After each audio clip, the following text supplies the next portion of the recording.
bertemu dengan seorang ustadz, kemudian ustadz itu bilang begini.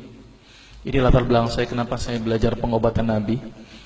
Ustadz itu bertanya kepada saya begini, "Dok, antum yakin gak sih dok kalau antum masuk surga?"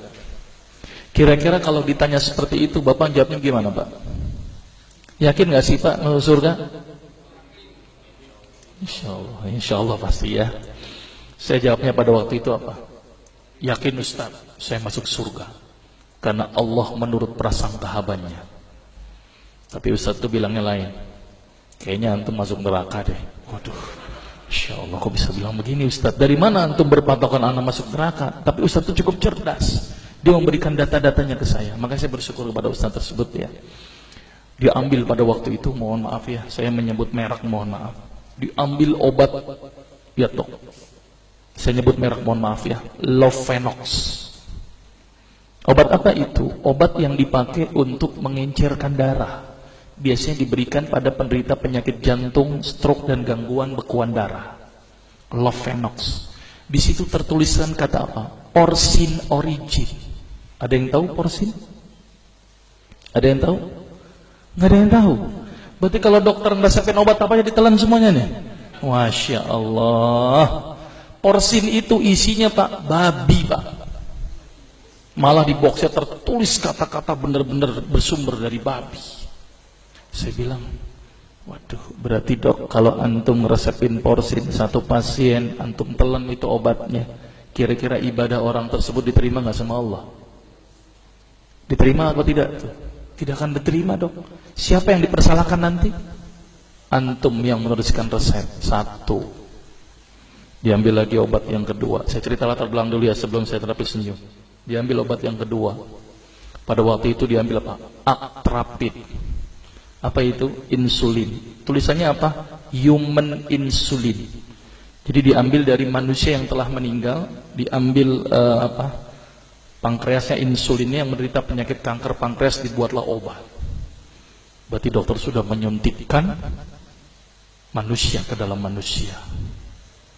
Diambil lagi obat yang ketiga. Luar biasa ini dokter. Apa Ustadz ini? Diambil obat namanya analsik. Apa itu analsik? Obat untuk pusing. Ini di kalangan dokter sering resepin ini. Isinya apa? Antalgin dan diazepam. Diazepam, makanya kalau orang minum obat ini pasti ketagihan, saya yakin.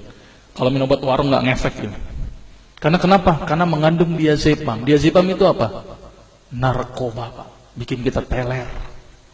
Maka itu cara nyari uang paling gampang, kasih aja resepin analsik, pasti balik lagi dia. Karena kenapa? Narkobanya bikin kecanduan. Dia mengandung diazepam. Diazepam fatwa ulama bagaimana? Haram. Diambil lagi obat batuk, kodein. Maka itu kita minum obat batuk langsung hilang batuknya karena kodein. Kodein ini ternyata derivat dari narkoba.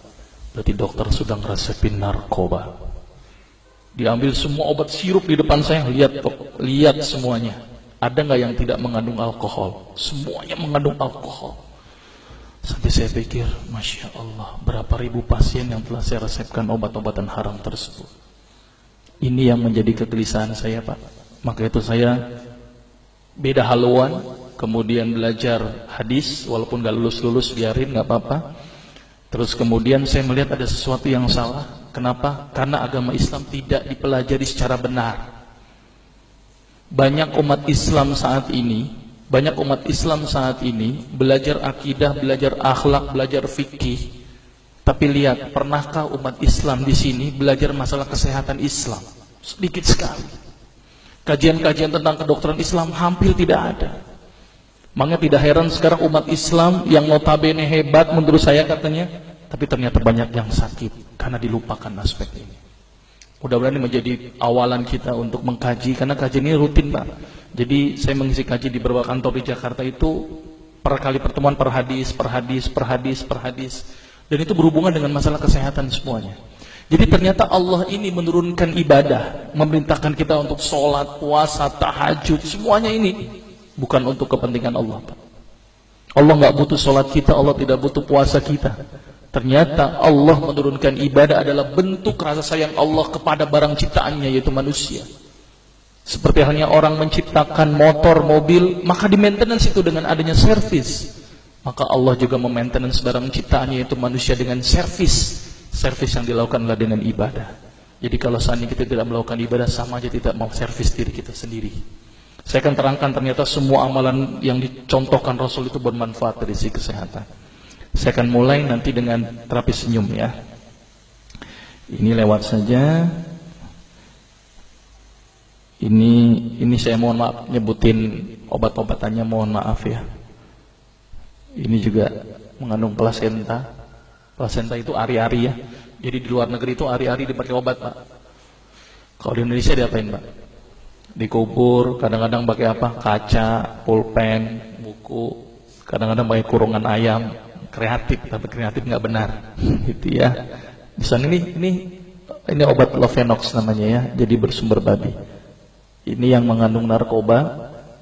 Wah, dulu tuh saya kalau jadi dokter gila-gilaan pengasih narkoba, Pak. Setiap ibu hamil, setiap ibu datang dengan bawa anak kecil, itu anak kecil pasti saya kasih narkoba, Pak. Kenapa? Karena ibu-ibu paling seneng kalau anaknya datang, terus kemudian tidur pules. Wah, seneng banget tuh ibu-ibu. Apalagi obatnya yang pokcer, paling seneng itu orang. Maka itu saya kalau ngasih obat antibiotik dulu nggak, namanya amoksisilin, ampicillin, nggak level buat saya. Apa yang saya kasih? Cefalosporin. Obat turun demam aja nggak ngefek nih, saya cuma 500 mg, Pak, 650. Dan selalu anak kecil datang kan alasannya takut kejang. Selalu saya tambahkan apa ini, Pak? Luminal. Saya dulu bandar narkoba, Pak, tapi legal, resep. Makanya itu saya banyak dosa ini. Mudah-mudahan ini bisa menembus dosa saya nanti di akhirat. Ya, ini insulin ya. Ini kosmetik yang